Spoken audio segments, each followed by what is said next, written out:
Ciao, oggi stiamo facendo un'escursione che parte da Rifugio Città di Fiume e arriva fino sulla cima dei Lastoi di Formì. È un'escursione non troppo complicata, panorami dolomitici, quindi abbiamo la Marmolada, abbiamo tutto il gruppo del Sella, c'è il Becco di Mezzodì, il Mondeval, tutte le cime, abbiamo il Pilmo alle nostre spalle. Abbiamo la civetta sempre in quella direzione e poi dopo ci vediamo più tardi. Quindi a posto, siamo pronti per una nuova escursione. Quindi Luca accompagnato dall'uomo del monte, si comincia. Rifugio Città di Fiume, Quella è la Marmolada. la Marmolada e il Civetta. La Porcella Valdarce è quella che ti porterò a fare quando andiamo anche sul Pelmo. E dopo si arriva anche al Rifugio Venezia, che si fa più il giro intorno al Pelmo.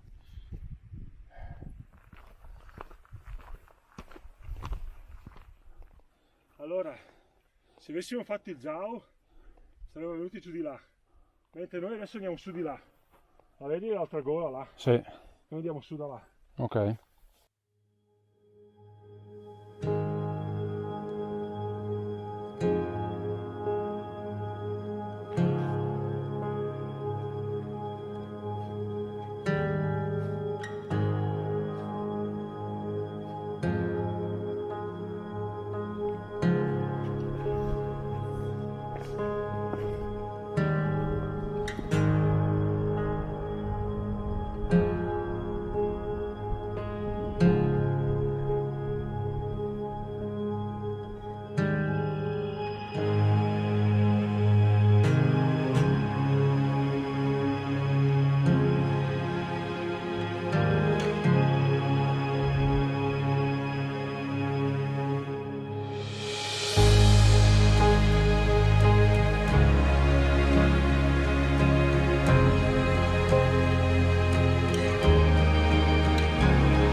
Facci vedere la vetta di oggi.